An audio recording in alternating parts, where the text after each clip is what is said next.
and fuck it, make noise. Hello, hello, hello. What's good, everybody? It is Wednesday, or it is Thursday night, and we got a Wow. special one going on today because we are doing the crew review of the Eternals. Hello, what's good? Ha! I was ready for it.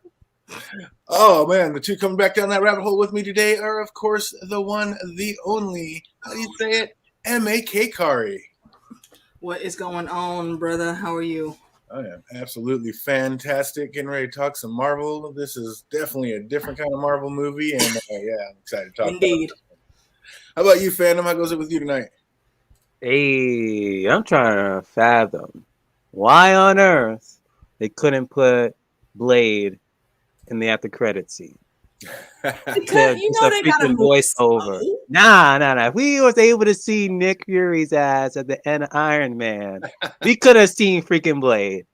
Oh man, yeah. The Giant Tamer was like, "That's Samuel Jackson's voice." I was like, "That was not Samuel Jackson's voice." I had to rewind it a couple times. I was like, "That's Mahershala," and I had completely spaced the fact that he's going to be the new Blade. So yeah, that was all kind of exciting. I love that. That was definitely one of the best parts of the movie for me. Agreed. That after credit scene. What's up, Jake Cruz? I see you out there. Did you see the Eternals? Actually, both were pretty good. Yeah. I was happy with both of them. Yeah, absolutely. Who saw that coming? Harry Styles? Are you kidding me? Is the new Star Fox? I was like, no, they didn't. I mean, well, he is a pretty boy, so that's kind of fitting. Oh, I was tripping. I was like, I had no idea. They're bringing Harry Styles into it now. Like, oh, they're bringing everybody into the Marvel universe. It was crazy. I liked how it had the Star Wars opening with the words kind of scrolling, but after we saw the movie, we kind of see that the writing was a lie. So if some of the writing was a lie, how do we know all of it or more of it wasn't? Like, is Arishem like really the Prime Celestial even? We're going to have to unfold them mysteries as we go. Because, I mean, he says he is, but they said a few things, and yeah, not all is what it seems like. So talking about these people came from Olympia. There is no Olympia, so it's lies. So, I liken it to what they were doing with Thanos. You know, we only got those little teasers of the random guy floating in a chair in space. So I think that's what they're doing. They're just building breadcrumbs. That could be. That's kind of crazy. I'm like, man, I don't even know if I trust this cat. It's like, do you think he answers to somebody else fandom, or do you think he really is the top dog in Prime number one? Nah, I still think he answers to someone else. There's always someone behind the screen giving like the true end-all be-all. I agree with that. What's up, JD? I see we got the dragon in the chat. Yo, what's up, bruv?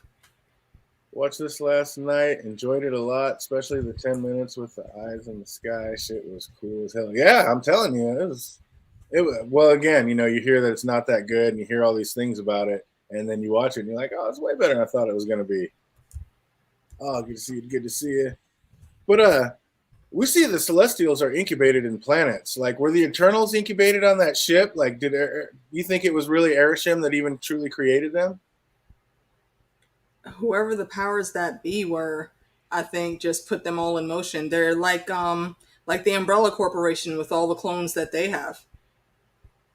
That little boy in the beginning had zero survival skills. Like, the guys up on the hill were yelling run. His dad told him to run, and he just falls backwards, basically awaiting his fate. Like, moves like that do not bode well when we're waiting on a 5-star review from a space giant. Fuck them kids. These kids had zero survival skills. If you cannot guard your life, then that does not make me want to save you, young man. Show me some urgency. We need to do better. That's all. We need to do better. But it was cool that we didn't have to wait to see them use their powers. Like, they came right in with it. Who do you think had the coolest power, fandom? Pretty much the finger guns from Kingo. Hell no! Like, that was like one of the useless powers there. But whatchamacallit, oh my gosh, I can't believe I'm spacing out on these freaking names. I gotta go on IMDb. What's up, Iron Throne? I see you out there.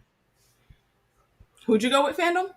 No, hold up, I gotta go on IMDb because I'm spacing out on the freaking names right now. Whatchamacallit, it wasn't Cersei. Thena, there we go. Oh, Thena, the warrior. Yeah. The war goddess, absolutely. Didn't enjoy it. Not my favorite Marvel movie, but not my least favorite. Yeah, no, Thor: Dark World is the worst. It's in the middle somewhat. Yeah, I mean, across the board.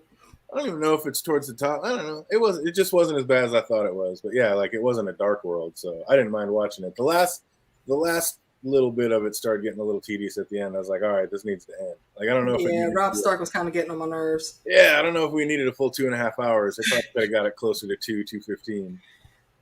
Oh, so close. The Eternals, now the Inhumans later. The Inhumans. You know what? Yo, we could talk about the Inhumans because I found myself actually getting sucked into that damn storyline. Oh my god. The other week I just needed something to watch. I was like, you know what? Let me check this shit out. Yeah, I need to go. I never finished it. I think I got to like episode 2 and I was like, oh. I mean, it definitely wasn't great, but it's watchable. I'll say that. Speaking of too much, did we really need 10 Eternals, or would it have been better to have like less and get more of their stories fighting here on Earth, AK? For the things that they had to do, like where they shined their bright spots, I think we did need all of them. You like having all 10? Because they were very specific things that they were in charge of. Absolutely. And they almost seemed like Icarus was so powerful that all of them together wouldn't be able to take him down. Like, almost. But then at the end, like, oh boy, had him pretty much on lockdown. So I don't know. That was kind of crazy. Like Fostos he looked like he was nothing. Yeah, exactly. I got gadgets, son. Yep. We see Cersei save that little girl by turning the big rock into that big round artifact to dust. Do you think the children, like, do you think they saw that and already knew that she had powers? Because it seems like that might raise some questions. Can I, Phantom, I'm gonna let you go ahead, but again, fuck them kids. She told you to get under the damn desk. What the hell was you doing against the wall? I was like watching this, and I was like, directions. Like even like in New York, AK, like when they tell us to get underneath something, we get underneath something. Look at these kids. I'm like, well, what's going on here? Oh, it's like they're just trying to die. Like again, exactly. That is not helping out on a 5-star review. We're trying to impress you, space giants, and you are not helping. And again, this is the world where like aliens and such, Thanos happened. Like I'm pretty sure, like they would pretty much have some type of evacuation plan or something. Like something's going down underneath the desk. That's how it used to be. Like big fireballs under attack and anything. Get under that little cheap wooden desk because that'll save you. Like, come on. It's like there's a fire going on. I ain't getting under no wooden desk. You crazy? Yeah, that was wild. Do we believe for a second that Cersei bought Dane's ring on eBay? Like, does she secretly know who he is? Do you think, AK? I think she would have some type of clue for as long as she's been around. Right. And what were they saying to Athena that, Arthur, while she's playing around with Excalibur, Arthur always had a crush on her. So that history, like all of those past histories are known. I think she knew exactly who Dane was. Whether she sought him out or it was just a chance meeting and they started dating, that could be left to the imagination. But yeah, I think she knew exactly who he was, exactly what his family lineage was. I don't think she expected him to actually take on that blade and become who he's going to become, though. So that may be something they explore later on in the next one. Oh, yeah, they got to touch on that because there's just too much behind that. And it seems like he was hinting like he kind of knew like the entire film. Oh, dude. And every time he tried to say something. Real easy, didn't he? And then he tried to like almost say something at certain situations, but then something kept coming up. So it's like, so I even question it as well. It's like, does she know? Or like what AK was saying, like she knows about like his family history, but wasn't sure like he would be the one to like inherit the sword and such. Doesn't know if he's going to take it up or not. Like everybody's kind of waiting on that. Because obviously, Blade's been sitting there watching too to see if he's going to do it. Yo, Blade has been low key on the surveillance, man. Because nobody expected that to happen. That was amazing. Like I said, one of the best parts. I love it. That was amazing. But yeah, I like when that deviant showed up and Cersei told Sprite to watch Dane, and she just kind of looked at him and was like, "You're fine, dude," and then bounced up there to help him. I was like, "That's tight." You don't need no help. I'm gonna go help my friend. Shit. Stay down Sprite is the one time I'll say we don't need to fuck them kids on that. She petty, and I can appreciate a good petty, but she's funny for most of this story. Oh man, except for the end. Then I was like, "What?" Yeah. She needed to get cut in the throat for that shit. Oh man, I'm telling you, we're gonna talk about it. That was messed up. And we also see Dane has like no skills. Like when he tried to follow Sprite up that wall, and he's like, "Nope, taking the stairs." Hey, look, he recognized that he didn't know how to do that shit. Okay, he learned from Jon Snow, all right? And then Icarus enters the scene just cool as a cucumber, didn't he? Just all suave, just good evening, ladies, after saving him from that deviant. That was pretty sick. I was like, again, isn't Dane just a little too cool with this situation unfurling around him, fandom?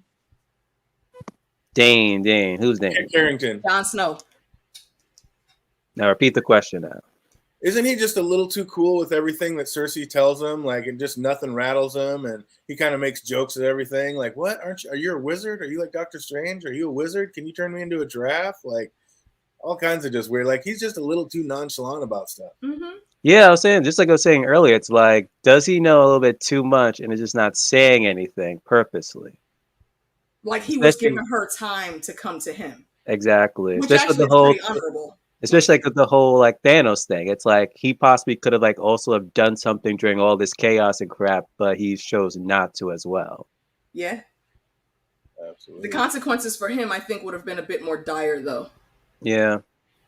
Could have been. Absolutely. Oh, you know, Selma always looking good. Absolutely. Again, fuck you, Rob Stark. Okay, one does not simply kill Selma Hayek. Oh, what the fuck is wrong with you? And speaking of nonchalant, like, how are the Eternals not asking more questions earlier? Like, they thought they killed off the Deviants 7,000 years ago, and they're just patiently waiting around for the okay to go home. What's up with that, fandom? I don't know. Because again, like we were still questioning the whole celestial thing. And I'm still even questioning the whole freaking only interfere if the deviants come around just because it doesn't mess with the emergence. But freaking Thanos was wiping off half the planet. You just delayed the emergence. So it's like I couldn't have at one point been like, okay, let's do something. But then that would have been happening with the other freaking planets. Thanos has been freaking killing off half the population, delaying even like more emergence. So it's like there's some questioning behind that. It's like they were like okay with Thanos just delaying emergencies left and right. Right, because yeah, it's like it wouldn't have been just Earth; it would have been the entire galaxy. Mm-hmm. So was Thanos wrong this whole time? See, that's the thing. It's a plausible explanation, and I need more information to properly, format and spin that tinfoil. But possibly this could have been something that he was thinking about, but we were never given any indication. Mm-hmm. It was just saving resources, take care of half of the people, let it be fair, and blah, blah, blah, blah, all the other nonsense he was talking about. And he went about his business. Because isn't like Thanos like an Eternal or something like that? He's a deviant. He's half deviant. So it kind of would explain the same genes. So it could kind of explain certain stuff then. So hopefully they touch upon that's why him that. And Star Fox look so different. Mm-hmm. So it could explain like certain stuff later on. They could touch upon the Eternals too then. Yeah. Yeah, he has eternal deviant genes in him. Yeah. That's why he looks so different and so more messed up than his entire family. Son of Alaras. Mm-hmm. Oh, feel it. Cersei says Icarus left one day and never came back. Where do you think he went, fandom? Plotting. It was plotting. I mean, they kind of explained it a little bit later. He couldn't bear because he knew the truth, so he couldn't bear being around Cersei anymore and having to lie to her. So, but where the hell did he go and what was he doing? That I did question though, because in the flashbacks they pretty much were close and then they just broke off. And I'm just like, what the hell? Okay, what has he been doing? And then he just suddenly just comes back just in time with the whole Deviants thing. And then literally the first freaking Eternal that they meet is dead. I was like, what the hell? That's what I'm saying. He went away to possibly get his head together or not have to tell his bae lies. But then you come back and your first thing that you do is kill your leader. Nah, bro, you was up there plotting. Somebody was in your brain. I don't think he came up with this nonsense by himself. Yeah, Arishem was in his brain. He is just totally loyal to a fault. Like he's like, I live to serve him, period. Like it's so crazy that he's so diehard about that. But that was sweet when we saw the crew fighting the Deviant outside the walls of Babylon and like Gilgamesh just open hand bitch slap that one to the ground. I was like, he is a bad man. I was loving that. Oh, you bad man. Oh, and then when Ajax met with Arishem and she said she noticed something different about this planet, Arishem told her not to get too attached. Didn't he pretty much let us know right there that this planet was going to be doomed, fandom? Pretty much. It's like Earth is always like the one planet that's just different from like every single one. And we now know why. Exactly.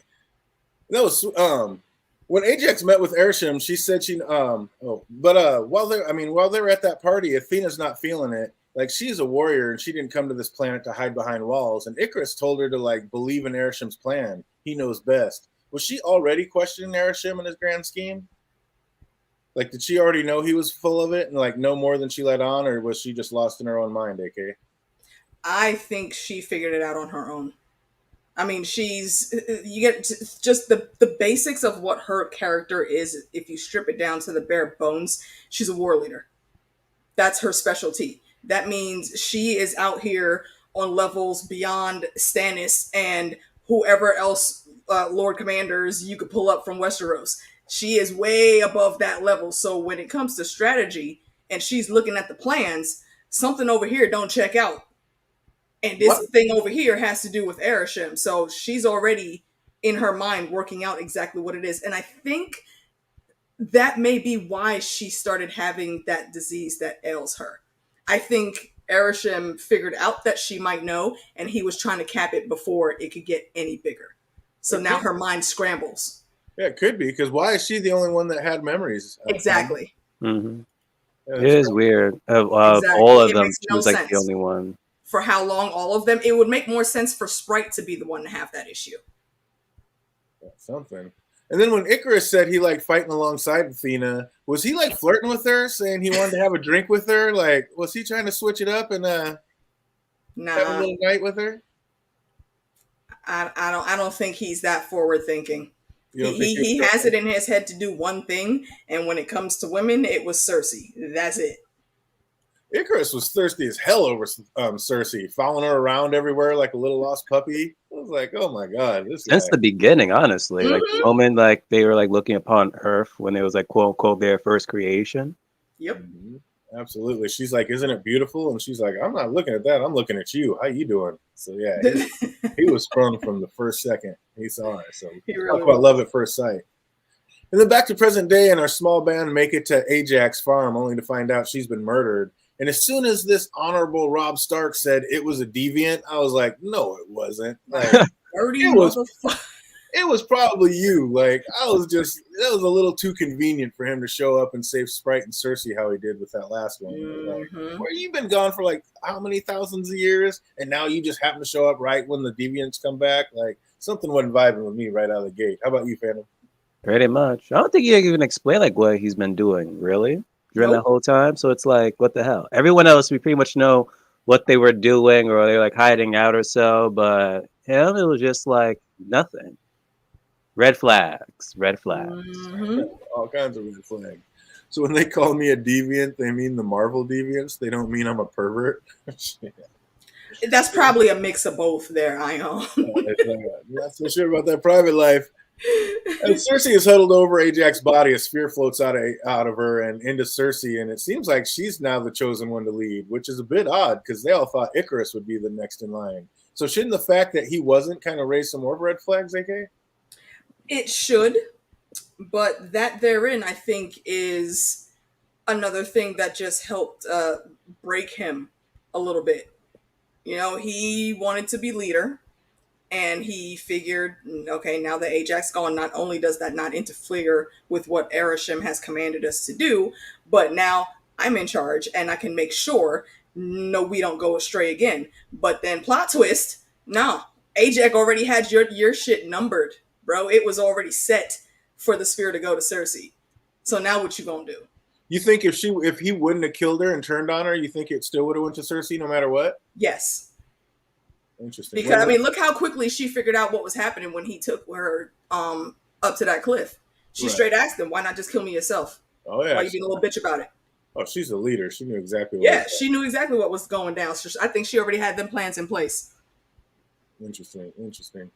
Should have raised a few more flags when Icarus tried to play off that Cersei didn't see Arishem. Like, it was just another case of Mad Rory. Like, he was trying to skew things from Jump Street. Like, I was not trusting him at all. Get the hell out of here. And there again, that's the mind thing. If Thena would have been paying attention at that point in time, were they all together, I think Thena would have saw right through that shit. But her mind is busted. Right.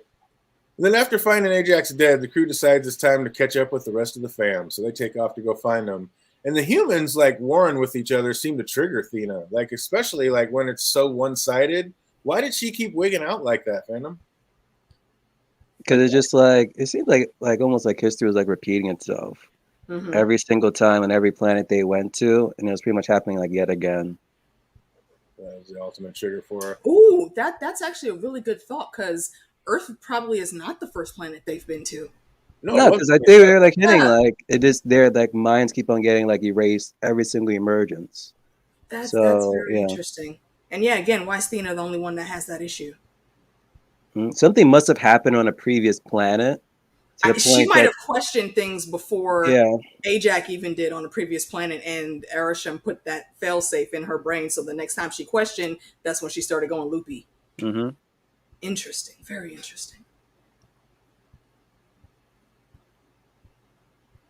Oh, had to rip it and run it. So yeah, that could be, absolutely. Was Ajax right to want to erase Athena's memory? Like, Droog had it right. Like, I was starting not to trust Ajax when she's talking about, like, taking away her memory. Like, what? That's basically taking her away. I think I'm on the fence with that one. I don't think she was doing it to try to be mean or try to cap Athena into anything. I think she was genuinely worried, and like she said, it's not something she can heal. She can heal damn near everything else, but she can't heal Cersei's mind or Athena's mind. But she's been doing this for literally millions of years, so she has to know about the memories being taken and gone. So it seemed like this was when it all came to a head. Like that, like at this point in time is when it started getting at its worst, and she actually attacked them. I don't think there's been instances when she's attacked them like that before. I think that's what made it so scary for them, and that's why she said, "Okay, maybe I can take these out, and then she start over, and we go from here." I mean, like it was like a last resort, I think. Well, I mean, and like I said, she's been doing this for millions of years, and she's been taking all their memories. Like, all their memories are always gone. None of them have their memories. So it really wasn't her that was taking them. That was it was Arishem, yeah. But she knew that nobody had their memories, so like taking hers is like just one more memory bank being taken. Like, it probably wasn't that big of a deal to her because she knows everybody's got their memories gone. Possibly, yeah. They just all didn't realize that. So yeah, that's kind of crazy. Question, because I couldn't like remember much of the film. Like, what was Cersei's reaction to like what the decision should be taken on Athena? Was she okay with the memories being taken or no? Well, they didn't really touch on her. It was more the guys that were talking about it. Droog. Yeah, I don't think Cersei gave any input. She just wanted Cersei. She wanted Athena to just be Athena. If Athena would have said, "Okay, fine, take my memories," I think she would have stood by her. Okay, I thought it was kind of like a test of like choosing like the new leader or something. If anything would have happened to her. No, she stayed noticeably quiet about that. Yeah. Like, all the guys like Droog was totally pissed, and old boy wasn't really happy. Yeah, it was really the guys. Yeah, Cersei and Sprite didn't really say too much on it. Uh-oh, what do I see spinning? Lock up. We're doing that. It's like I just cleared it, so hopefully it's not stalling out too much. Icarus tried to stop Droog from interfering, but he said, "You'll have to kill me." Do you think Icarus would have hesitated on doing that, Phantom? No, I don't think so. He would have killed him, no problem. It's like just getting. Oh wait, no, yeah. He probably would have. I'm thinking about that like freaking Eternal. Yeah, and basically, if it wasn't for Selma stopping him right there, I think he might have just offed him right then and there. I mean, he has no problem killing other Eternals. So I don't know, because he said the same thing to Ajax and to freaking Icarus. It's like, if you want to stop me, kill me. And Icarus looked like he weighed the option, and at that point in time, it looked like he stood down on his own. I thought he was getting ready to do it, and then it was Ajax that actually stopped him. I mean, that could have been it. So yeah, that was crazy. Who had the better dance moves, Jon Snow at his birthday party or Kingo making his Bollywood movie, Phantom? Kingo, cool. That's so cool. I say it's Bollywood. That's an automatic win. Kingo, but the actor did say he had to like practice his dance moves though for like months. Did he? He got it down. Yeah, he had to. He wasn't a good dancer, accordingly, for what he said in an interview. Yeah, he also wasn't beefed up the way he was either. He had to get used to a whole bunch of new shit. Yeah, he got all yoked up. That was amazing, though. Bollywood was killing me. I was loving it. How great was Kingo's valet? Like, that was such a great bit part. He was amazing. I loved him in like almost like every single scene he was in. Oh, he stole every scene he was in. Like he was the movie. I love that guy. Like he was amazing. Yes, sir. There's so much tinfoil around his character now. He was Everybody pretty thinks much- he's a Skrull that's going to be big in Secret Invasion. Oh wow. Uh-oh. I never heard that. That'd be interesting. That'd be Which crazy. might be interesting, yeah. The fact that they let him just kind of hang out through that whole thing and just do it. I mean, and he was so Exactly. humble. Like that parting speech that he gave him when he had to follow King-O when King-O left. Mhm. Even Druig was like, hat tip, my guy, I see you. Exactly. Doth cap to you. Yeah, that was crazy. That gave me more feels than when old boy died. Yep. Gary, and I was like, man, that was nuts. It was clever when Cersei was talking about like what she can turn rocks into, and Kingo was all bored by it, not knowing that those were the exact talents that was going to end up saving the world in the end. I like that twist. Kingo was so aloof in Bollywood, man. Oh, he was amazing. And they're trying to shoot that little documentary the whole time. Did you get that, Karan? Yes, sir. I mean, he was clever the way he did that, though. He literally made up a whole pantheon family of just him being famous. Oh, absolutely. That's how they explained it. Absolutely. There's also a nice little shout out to people being addicted to their iPhones, the way they kept saying, like, Cersei was addicted to it and stuff. Kind of bring that in like that. How harsh was that, though, when Kingo said he left Sprite because people freaked out about her never aging? Like, oh, poor thing. Yeah, that was sad. Am I the only one that wanted to punch him in the face? Yeah, that was crazy. Like, my guy, you just up and dipped. You didn't even try to say bye or this is stressing me out. I need some time away. Like, what the fuck? Well, That's supposed to be your family, man. these guys have been around for literally tens of thousands of years. And I mean, when you have to move every 5 years, that's like probably every 5 weeks to somebody like us. I mean, as long as that is. So it just got a little annoying. And he's like, dude, it's you. You're freaking people out. And I need to kind of go make my own way. But that was a little gut punch. That's harsh. You don't just up and disappear on somebody like that, man. Like, that was her. Like, everybody pretty much split off except for, like, Makari and Druig. They went separate ways. You don't leave your partner like that. Oh, what's up, Lindar? Good to see you out Linda. there. Thanks for stopping in. Seven's Cobra Kai. I watched the kid. Oh, yeah. Dude, Cobra Kai is amazing. If you're not watching that show, what are you doing? It's so great, especially for people our age. Oh, man. It was interesting to hear Akira say, like, he could have been the one to lead the Avengers, but then Gilgamesh shot him down all quick, saying, Ajax didn't even pick you to lead us, buddy. Like, that had to sting. Facts. Yeah. I don't care if it's dumb. Fuck him. So ruthless. And that's another red flag too. It's like, hold up. Exactly. You climbing for power too much right now, my guy. Oh man, that was That's crazy. not what you're supposed to be here for. Right? And then Cersei gets some helpful advice on how to contact Erishim, but when she finally does, she does not like what he has to say. She finds out that not only that they've been lied to their whole existence, but they're not even human or any type of true life form. Like, they were created by AI. So, I mean, just what? Talk about your world just melting around you. That's just How crazy. are they going to reconcile that?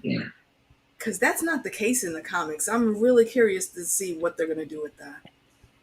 I'm not sure, but I heard in the comics, like, one of her talents is turning people into animals. So that's kind of funny that Jon Snow was kept asking her to change him into a giraffe. I like that little callback. But Erishim was like very matter-of-factly about it. Like, but his grand plan seemed sound, like just kill off a couple million so that billions could thrive. I mean, very Thanos-esque. It is. Again, I am back to what I was saying earlier. I mean, was he wrong? Is he wrong? But, I mean, we first we would need to know whether that was actually in Thanos' plan. We would need to see that there was a connection between Erishim and him for Thanos to even be thinking on that level, because he never gave any indication of it. We could use like subconscious mind or something. Possibly. Cersei was devastated to hear that Olympia didn't even exist. Like, they were also against Nina having her memory erased, but in hindsight, it's already happened multiple times to all of them. So that's why I was saying it wasn't such a big thing for Ajax to talk about doing it. Exactly. And then I'm after like, if the minds of that they were like always like being erased and crap, I'm just like, why is that even an option? Exactly. And then after hearing the bad news, Druig isn't exactly raring to go with the crew's plan. Like, isn't he kind of right to want to take a moment to let all this sink in? He's been alone in the woods with these mindless plebs for generations. Like, it's going to take a minute for him to adjust. Druid was just always seemed to be like that loner kid. Like he's cool hanging with the fam, but if you give him a choice and he gets to be out on his own for a bit, he'll take that wholeheartedly. I don't think he was bothered at all being out there with his cult. Oh, he had I think he was quite happy. He was in charge. He was making them do. He was the mind control, like hive mind. There wasn't no wars, no battles, no people doing nonsense against each other. I think he was good. But wouldn't that get boring after a while? Like just everybody doing what you say and thinking like you. And like I said, I would go nuts in a hive. Perhaps for me or you, but Druid's a different breed of thing. Oh man, that's crazy. Yeah, you gotta check this one out, Linda. It's not as bad as everybody says, and it's got some interesting parts in it. Indeed. Thena and Gilgamesh share a little moment, and she thanks him for always taking care of her, and he says he'd do it again on any planet. You think he's crushing on her, or is it more of like a brother-sister vibe, fandom? He was literally the trophy husband. Son. Yeah. A honeydew. There's no question. Literally, they were common law married. Exactly. He was like literally when the whole situation came out with Athena, it's like who's gonna like look after her. He literally was like the first person being like, "I'll look after her. Don't worry about it." He stepped up. Well, also I think he was one of the only ones strong enough to deal with her situation. Mm-hmm. Like I think in the end, because even old girl Ajax said, "Is like in the end you might have to kill her," which means he's able to kill her. So and he's like, "Well, if that happens, we'll cross that bridge when we come to it. But for right now, I got her. So y'all can just go on somewhere." And now I'm beginning to question a little bit. It's like, was he programmed to do it? See, and that's the thing. They all exhibit all of these feelings and their own thoughts through time from their experiences. So are they really just machines? I don't think so. It's Westworld. How was Kingo the only one to realize that Sprite was in love with Icarus? I think it was kind of obvious. Yeah, it seems so obvious. How is he the only one that was paying attention enough to know what was up with that? Probably because everybody else was so wrapped up in themselves at the time. Like Kingo, it seems like he didn't really find his stride until he did go off on his own. And he spent the most time with Sprite. When they broke off, it was him and Sprite tag teaming until he left her. That's true. So he probably knew her a little bit better than the rest. I like that. Sprite asks, why did Erisham make her a child that never grew? I mean, why do you think he did do that, fandom? I don't know. Like, of all of them, it was just Sprite. I was kind of like she could have been a whole ass adult, or at least been a teenager and been doing the same things. What was the point of making her a child? That makes no sense to me. Even though her illusion, she can pretty much still like look like an adult, but still, she had to like constantly activate her powers. But if she's like knocked out or anything, boom, she's still back to a little kid. So it's like right. How do you can't take that chance? Or maybe it's just because like younger people and little kids have more active imaginations, and she kind of was the storyteller of the crew. Lies. You got Loki, man. Right, exactly. She was freaking giving tips to Harry Houdini. She didn't need to be a little kid for that. She was mature enough, obviously, to get his attention. That's true. That's crazy. Yeah, I don't know. They got to touch on that and explain that more. Like, why did they do that to her? Because, I mean, it obviously drove her nuts and she hated it. So that was crazy. Cersei tells Dane to call his uncle and make amends. What uncle is she talking about? Like, you think it's maybe the one who used to be the Black Knight, AK? I think so. Yeah, because that sword that we saw him looking at the end, it seemed like it was just sitting there. But now after all this, and he's been personally involved with it through, Cersei and what's going on, he's looking now like, okay, maybe I might need to upgrade and see what's what. So he goes to the sword, and perhaps his uncle may be on his deathbed. It seems like she was trying to urge him to make amends before he couldn't make amends anymore. Yeah, absolutely. And Cersei asked Icarus again why he left, and just when he was about to answer, he got snatched up by a deviant. What do you think he was about to tell her, fandom? Because Erisham already told her about the emergence, so what do you think he was about to tell her? Honestly, I can't remember this scene. Like right when when they were on the beach. Was it on the beach or was it on I think it was in the wood when they were in the woods. In the woods, yeah. Yeah. And he's like, I got something to tell you. And she had already talked to Erisham and learned all about the emergence and what the truth was, and then it wasn't Olympia. So I'm wondering what he was saying. He's like, I have something to tell you. And right when he was getting ready to tell her, that deviant snatched him up and flew him away. Oh, about to tell Cersei? Yeah, he was talking to Oh, Cersei. yeah. I'm guessing he probably would have been telling, like, he knows about certain stuff. About the whole, him killing, what's her face, Ajax? Maybe that's what it was. He was going to tell her about he was the one that killed Ajax, but he had to do it.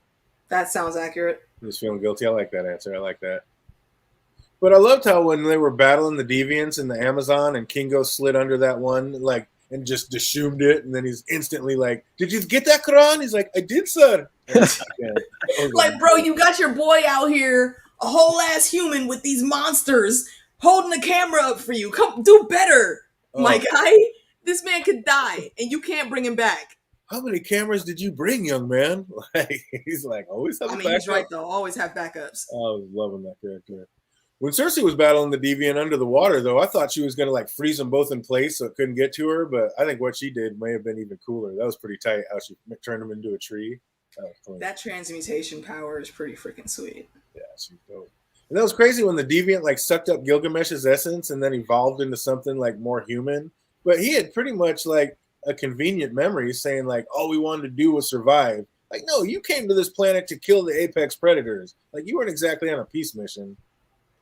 I need more backstory on that one because he seems to be the only one that could think on higher level. Like, he didn't just go for the kill when it came to Ajax. He purposely drained her. Yeah, that's what I'm saying. And didn't share like any of that power with the other ones that were there. And he did the same thing to Gilgamesh. Well, he shared Ajax power when they went in that cave. He hooked them all up and turned them. Did he? Okay, I guess I didn't see them evolve. Oh yeah, he's the only one that it seemed to affect that way that made him more humanoid. Yeah, right when he sucked out all her essence, he walked into the cave and all the other ones followed her, and then Robb Stark like bounced down, picked her up, and then flew away with her. And then it flashed back to them in the cave, and he started shooting his tentacles out and like hooking all the other ones up and made them evolve into something more. I missed that part. So, he was bringing them along. It's interesting. Absolutely. Do you agree with the Deviant that the Eternals are not heroes but murderers fandom? They're pretty much murdering his kind, so he's not technically wrong. I mean, what can you can say that about every soldier? Yeah. And essentially that's what they are. They're soldiers. Because pretty much weren't like the Deviants pretty much even created by the Celestials, and then they kind of figure out that, wait a minute, you're just creating us just to kill us off? Like, pretty much it was like the sympathy for, the antagonist, really. See, and that's the fucked up part. They were created by the Celestials. So you're mad at the people that the Celestials sent to after you. Why not just be mad at the Celestials? They've done dirty to both of y'all. It seems like they're about to be like the next big target, but let's be real. Like, what are you gonna do to Celestials? So at this point, it's like you might as well like defeat their foot soldiers. Is pretty much like the next viable option, which was working out for a bit. Absolutely. Mm-hmm. Oh, why was Angelina Jolie my least favorite part in this movie, AK? Why was she? I did not like her acting until the very end. Oh, I was gonna say something really crass. She was even surprised she got that much scenes in this movie. Was she?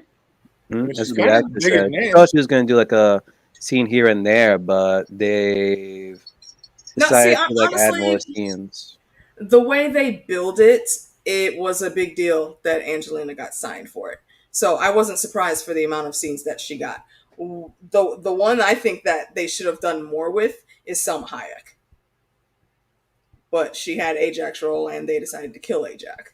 And again, like, when you have 10 Eternals, that's a lot of stories to try to keep track of and keep going. And that's why I thought maybe they could have a few less and then like fill in and give Selma some more, scenes. And I think they could have definitely mapped her character a lot better. I don't think she needed to die for this conflict to happen.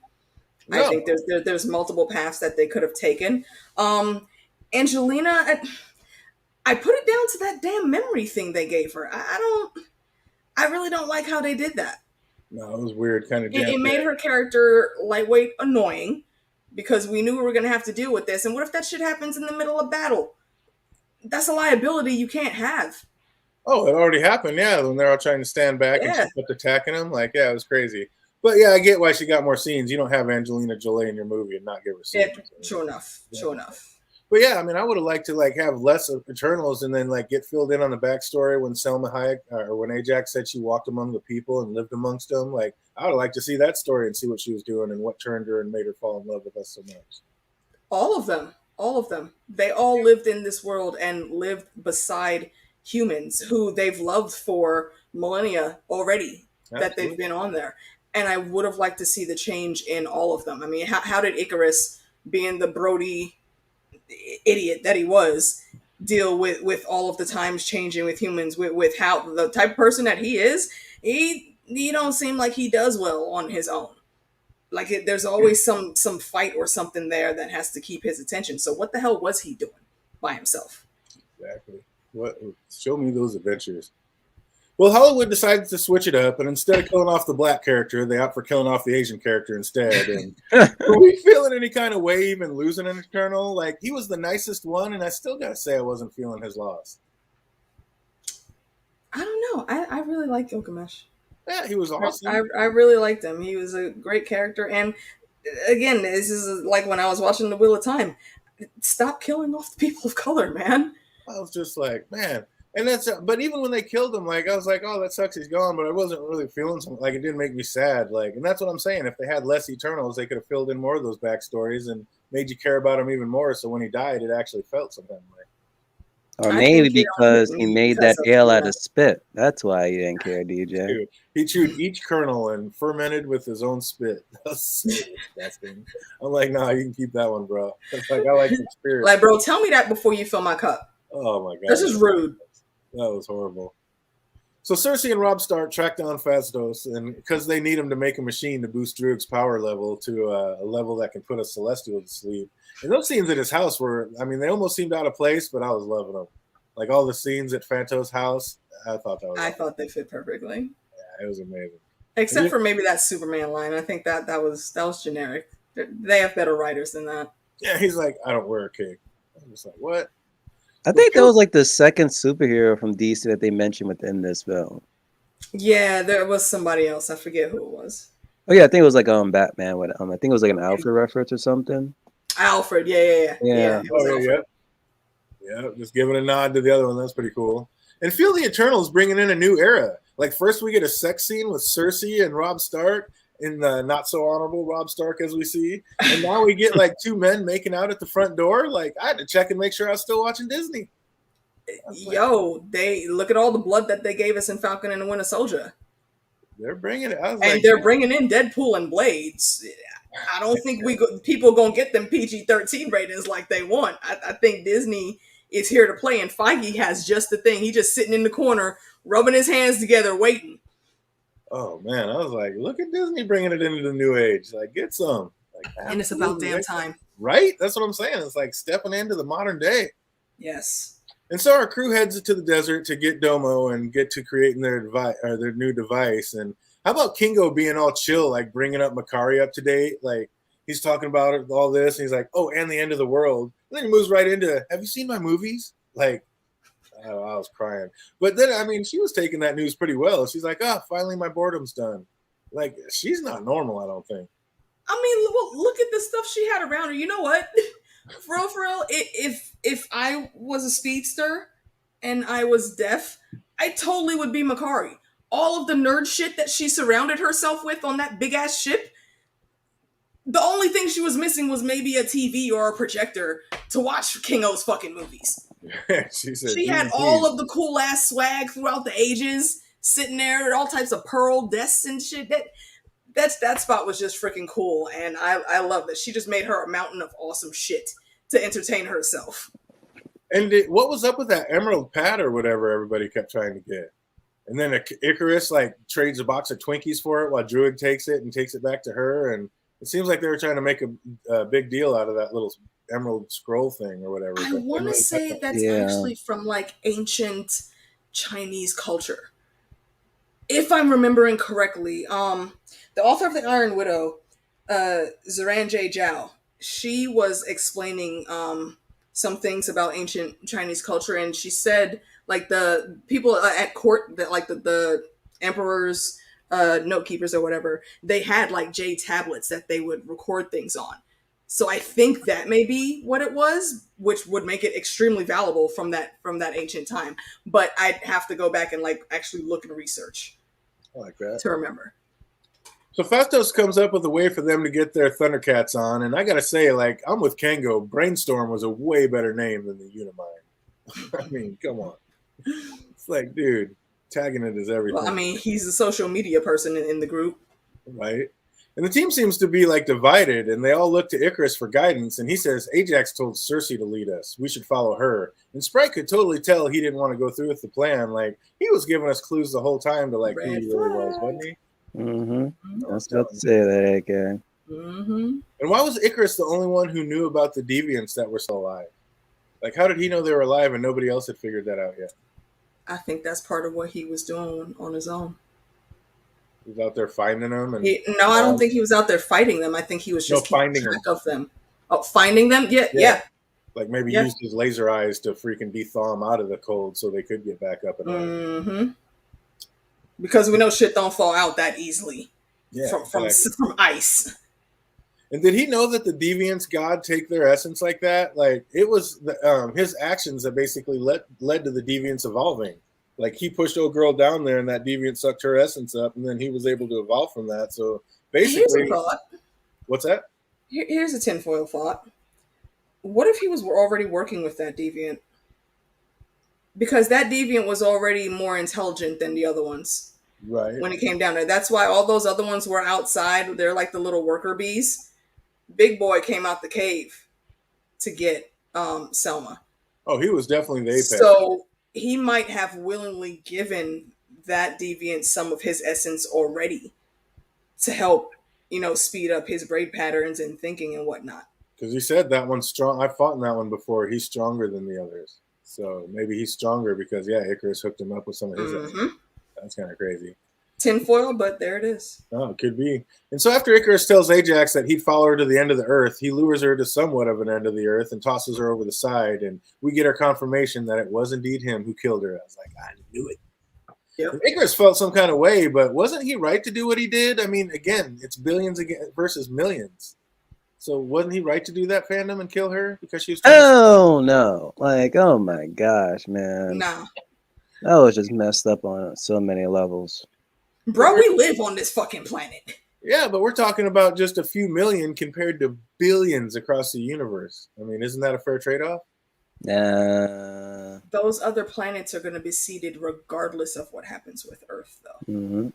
No, because it would take Tiamat to basically come up. They're the ones who create the suns and life, and they're the ones who keep the balance so people can keep living going. So without him, he said that they can plant. He said they would die without the deviant or without the Celestials. They would die if they didn't have the Celestials doing what they were doing. So they can plant another one. They've been planting them for how long before Earth was even a thing? But it takes millions of years, basically, for them to do it. That's kind of... They'd be all right. Arishem ain't the only one out there. He just don't talk with his homeboys for whatever fucking reason. I don't care what their issues are. Like Captain America said, we don't trade lives. No, as much as this planet gets on my nerves and I want to shoot some of these people, I know that sounds horrible. However, you're not just going to tell me you finna blow up my whole ass planet and I don't have anywhere to go. Right? Nah. Oh, man. Who wins in a race, fandom? Flash or Makari? Flash. You think Flash smokes her? Because Flash has been doing something in his speed that Makari hasn't done yet. Yeah, going back and hasn't done changing yet. Timeline. She is an eternal. I'm telling you, and she looks like she can move. Exactly. I don't think Flash could even hold a candle to her. I don't even think Zoom could hold a candle to her. Really? I need to see her go back in time. If she can go back in time, then it's like, okay. We didn't see her do that because that was not needed for this storyline. But if it really needed to happen, I fully think Makari could make that happen. She might have been going back in time to get some of that stuff she had in the domo. She had some copper kisses and all sorts of stuff. You never know. Absolutely. I don't think she was just collecting shit throughout the ages. Nah. She gave herself projects to go do. Right? Kept himself busy. She was bored. Icarus lets the rest of the team in on that he's the bad guy, and basically him and Sprite bounce to a mountaintop for a front row view of the emergence. But Poor Sprite. and then our crew like start to put their plan into action, but Icarus is just too damn powerful. Like they're not gonna get this through. So if Drew can possess minds, why couldn't he do it to Icarus? Like he's gonna try to put a Celestial to sleep, but he can't even stall out an Eternal. What's up with that, Phantom? Could he do it to an Eternal? Well, that's what their whole plan is trying to basically. I mean, They were trying to juice him up to be able to take over Tiamat's mind, I think. Yeah, to put him to sleep. And I'm like, how are you going to try to take on a Celestial when you can't? When you're worried about you can't even take it down an Eternal. That's why they had to juice him up. That's why Festus had to create the thing to bind them all together, so they could float their power to Druig. Yeah. He knew he couldn't do it on his own. He would need all the juice for that. Yeah, he was ready to die. He's like, I still don't think that they did it on their own. I think Tiamat helped them. Oh, they said it. They said it in there that he did. But yeah, like Drew had even They said. speculated. They didn't say definitely though. Well, yeah, they said they could feel him.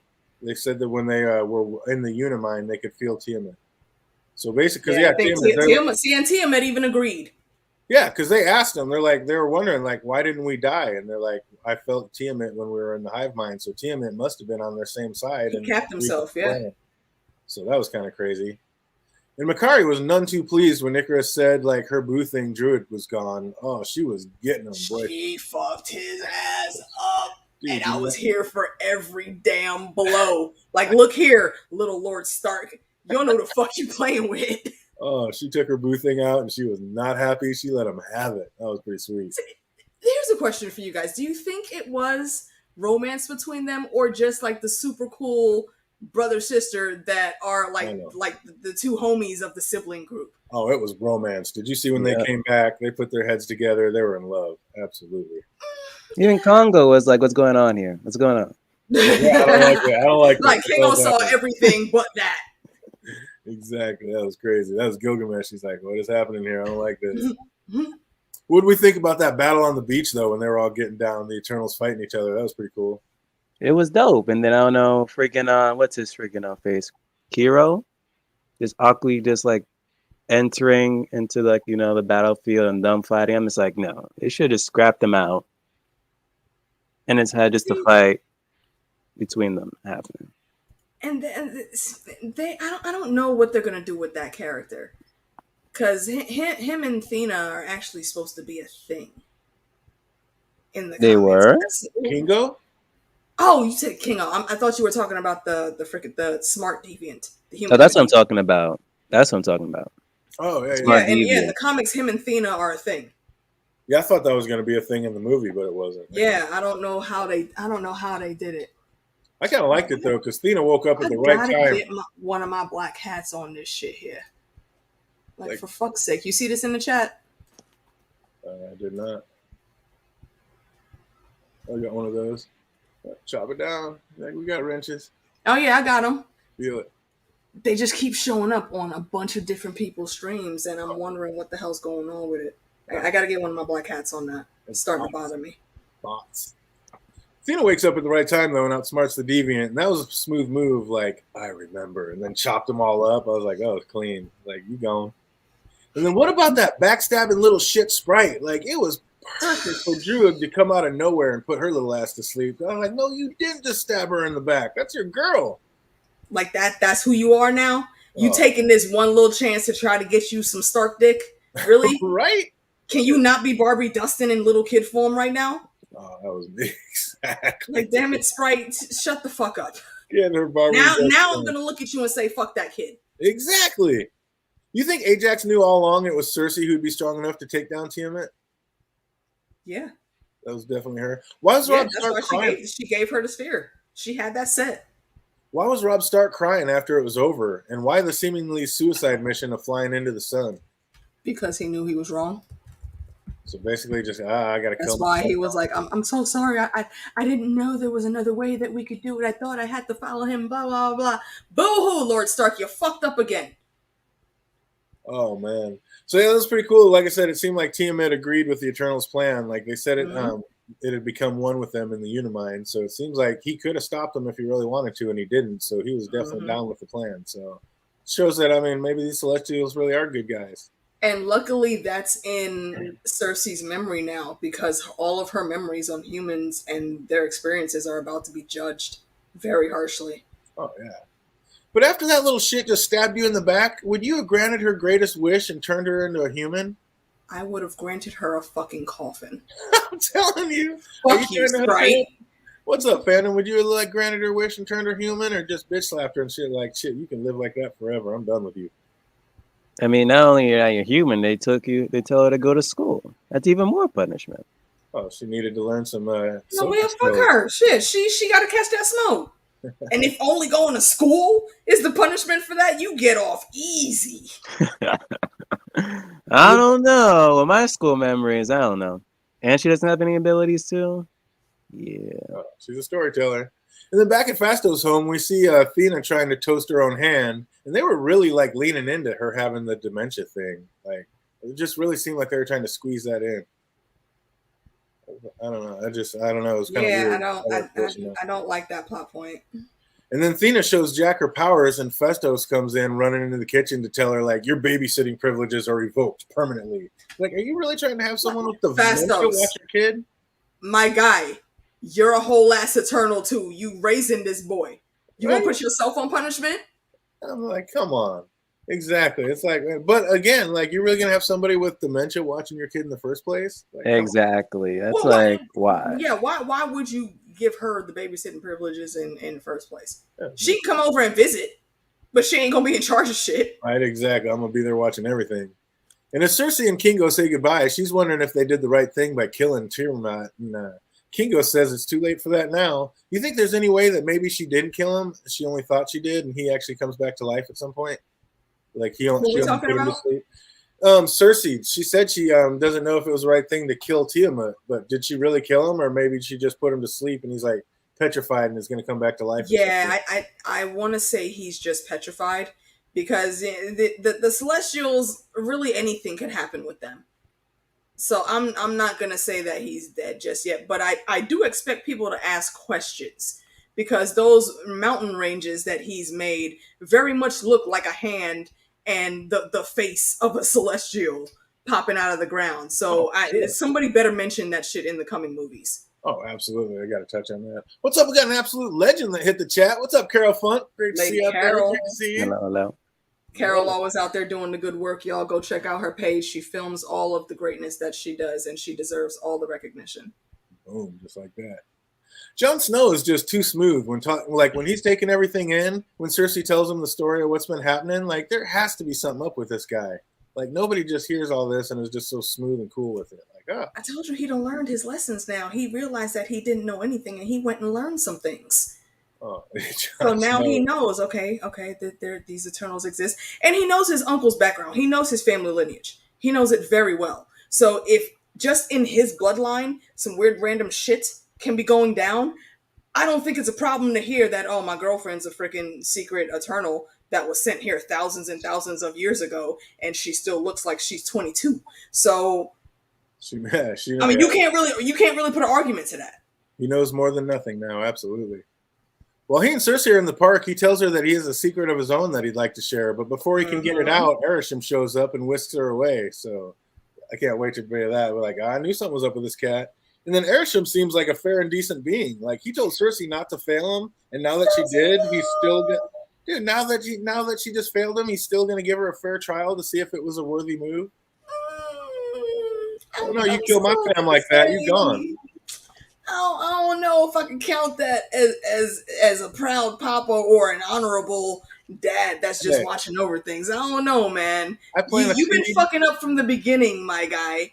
So you should have, I think, counted on your people figuring some things out. You're the one that made them. You know how smart and intelligent they can be, and now you're still lightweight setting up to punish her. Yeah, but if I planted a seed and I waited billions of years for this seed to take place and actually grow, and then you kill it when it's finally coming through, Like, we're gonna have some He's words. not gonna find any kill mode in her memory. What he's gonna find is that Tiamat helped them to put him down. He helped put himself down. And he's not dead. I really don't think he's dead. I don't think Celestials work like that. I don't know if he is either. What do we think about that first extra scene? Like, I had no idea they were bringing Harry Styles in to play Star Fox. Like, is he really there to help, or does he probably have a devious plan of his own that he's trying to do, fandom? What he said? He was what? The brother of Thanos? He said he's the brother of that. It's Star Fox. If that was me, I would have probably just shot him on that alone. Like, you're the brother of who? Bam. Yo, his herald was a fucking drunk dwarf that came through the damn thing first. It was amazing. That was perfect. So yeah, if your announcer it comes through like that off rip, and then you fall through and start popping off talking shit, I'm already gonna be looking at you like red flags. Oh my god! And then the second extra scene, I had to rewind it a couple times. Like I said, like the Giant Tamer thought it was Samuel Jackson. I was like, that is not Samuel Jackson. I caught that right away. I knew that was Blade. Totally. And it makes sense. It makes sense that Blade would be watching him because he's otherworldly, just like Blade. Yeah, the Necromancer. He's not on like the high tier. He's a bit lower tier in the stuff that he can do, but he's right on that level with Blade to be in there. Like, hey, my guy, you sure you want to touch that yet? You know what's gonna happen when you do, right? Absolutely. Oh, it said zoom in my favorite, coming to my favorite part. He's like Blade, Blade, Blade. Like so ready for that movie, aren't we all? Like that's gonna be so. Yo, here's a question for you guys. Why do you think he stopped him? Because he was gonna touch it, and as soon as he would have touched it, that it would have reacted to him automatically. Why do you think Blade stopped him? Because he knows what's going to happen and what he's going to turn into. Like, from my understanding, every time he touches that sword and uses that sword, it turns him a little bit more evil, a little more bloodthirsty. Yeah. And so why do you think I'm calling him John just because of Jon Snow. Why do you think he even wants to, though? Do you think that he just wants to upgrade a little bit to try to keep up or to get on Cersei's level a little bit? He wants to go save his boo thing. He's trying to go save Cersei. Okay, I mean, that was my thought, too. I just want to know what y'all thought about it. Oh, yeah, no, he's trying to go save the love of his life, and he knows that's the only way to do it. This girl just got flown away into space, and he knows the only way he's going to be able to go after her is to use the power of the sword. Indeed. So what do we think of it, fandom? Where's this one rank on the fandom, on the Marvel scale? What's our honestly, scale? 5 out of 10. 5 out of 10? It's not good. It's not bad. It's just like, it's still like more questions. And like DJ said earlier, from time to time, less Eternals probably would have made it a little bit better. Be able to delve into their backstories a little bit more. I think that would be great. Okay. How about you, AK? Where you rate it? I'm gonna rate it a little higher than that. I enjoyed the action, and some of the storyline was a bit choppy, but I did genuinely enjoy pretty much everything I saw. So I'm gonna go with the 7.5. Probably only because I want to punch Sprite and Robb Stark in the face. Yeah, but it just is what it is. So I'll accept that. 7.5. I'll give it a solid 7. I didn't mind it. I didn't feel like it was a total waste of time. And like I said, I heard it was not great. So when I was watching it, it was probably even better than I was expecting. And it's honestly kind of like Black Widow for me. I don't think it was as bad as people say at all. Yep. I think it was very watchable and had some very entertaining parts. That's a good comparison. What'd you like better, Eternals or Black Widow? Black Widow. Well, they're both right there, but actually, like I said, I like Black Widow a lot more than most people. Yeah, like JD just said in the chat, middle of the pack for sure. Yeah. So that's gonna do it for the review. Gonna knock out a few trivia questions, but if anybody needs to get out of here, trivia questions. Who remembers what out of this show? If you know the answers, right in the chat box. If you're watching later, put it in the comments down below. When we opened in present day, what city were they in? London. Oh, absolutely correct. We're starting off on the right foot. Cool. What artifact did Cersei hand that little boy? A knife. A dagger. Spear tip dagger, absolutely. Yeah.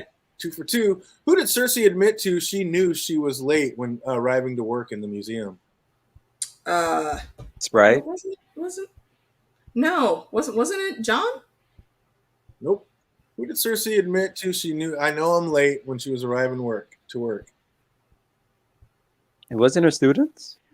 It was not. It was before she even got to her students.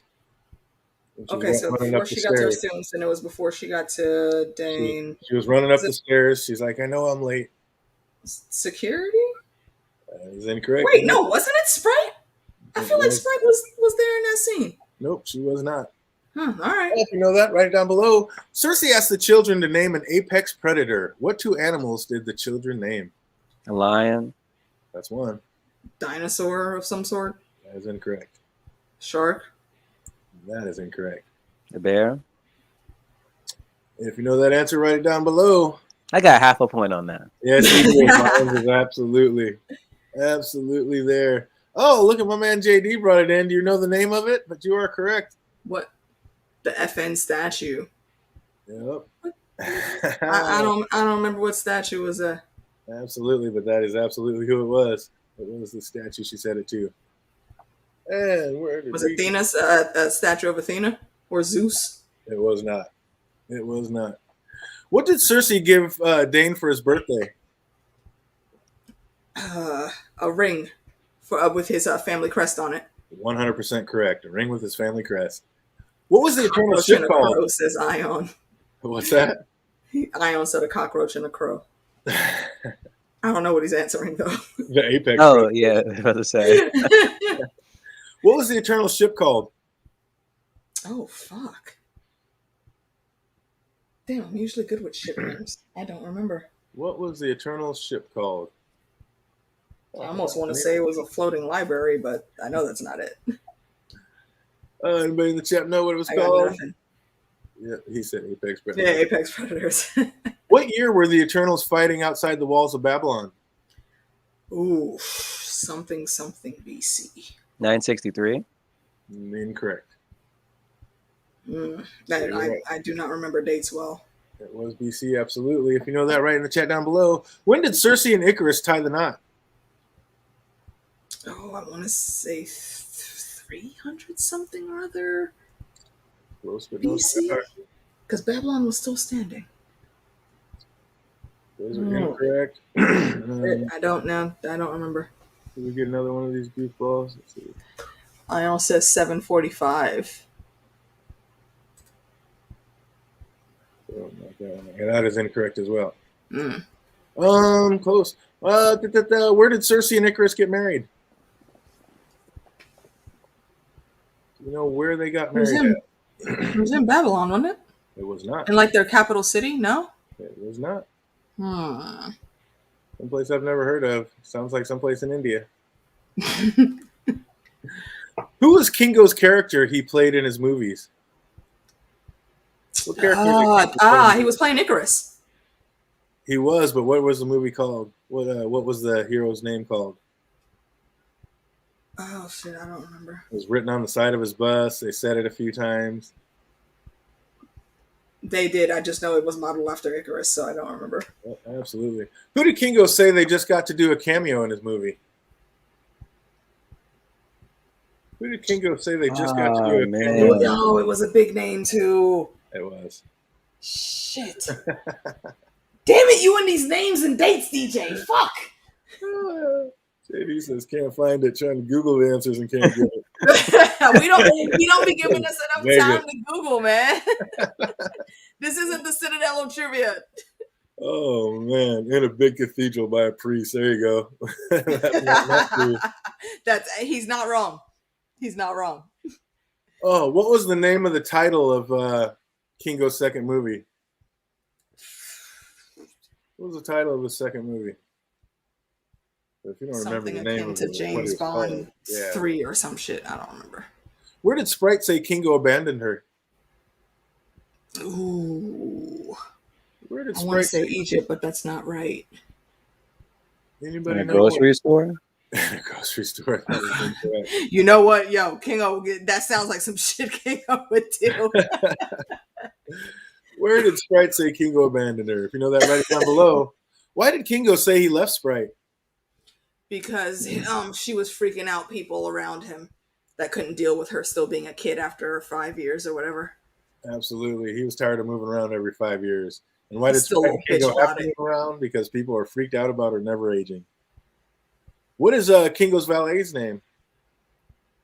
Oh, what the hell is the happy man's name? One of the best characters in the show. I know. What was his valet's name? You know that answer right down below. Chat room, help us out. I know y'all remember. What was the name of the celestial being incubated in the planet Earth? Tiamat. Tiamat, absolutely correct. What made Phastos give up on humans? World War II, the, Hiroshima. atomic bomb. The bomb of Hiroshima, 1945, absolutely. Where was their ship hidden for all those years? Egypt? Is it in old Babylon? Incorrect. I mean, it wasn't called Babylon anymore, but around that area. There's a name of a country that is still today, and that's where it was. Do we know the answer? Where was it in? Was it Islam or something? Getting closer, but yeah, nope. Yeah, I was gonna say that's not really a state. Not a country. But yes, they do practice that there. If you know that answer, write it down below. 2 more questions. Where was Ajax farm? Was it in Nebraska or Montana? One of them damn One of them. flatlands, Kansas, North Dakota. Ooh, getting close. Oh fuck! Where was Ajax farm? What's over there? Utah, Colorado. Danced all around it, but not quite there. Damn it, Phantom, help me out. I know, I'm bad at geography. JD, you over there in Colorado. What's around you? He said, what you got going on out there? Oh, last but not least, how old is Phastos' son? 8. Wasn't it like 10? Absolutely correct. 10 years old. Ending on a bang and correct. That is absolutely I almost said right. near Maggie's farm. Who the fuck is Maggie? From The Walking Dead. Oh, yeah. South Dakota, JD said. Absolutely correct. South Dakota. Thank you. That's why I said you're getting all over it. You said North Dakota. I was like, oh, you're so close. Oh, man, but that's going to do it for us. I want to thank everybody that came on and had a good time with us breaking down this show that is The Eternals. We're definitely going to be back next Tuesday with another one, so invite you guys all back then. Same bat time, same bat channel. So we got The Witcher coming up, yeah? The Witcher, or I was just looking, it looks like The Peacemaker's out. So I might want to check into that and see. But, yeah, as of right now, it's going to be The Witcher unless we call an audible. But, yeah, right now it's going to be The Witcher 1 and 2 we're going to be talking about next Tuesday. Yeah. So definitely tune back in for that. Getting excited. I have still yet to see it. I believe Phantom hasn't seen it, but AK has. Yeah, so. I have. So it'll be a rewatch for me because I don't remember that much anyway. Absolutely. He said fucking statue got me. Absolutely. What was that statue's name? That's so awesome. So that's going to do it for us. I hope everybody out there is having an absolutely fantastic week, and it only gets better from here. Until we see you next Tuesday. Be easy, everybody. Have a great weekend. Peace. Stay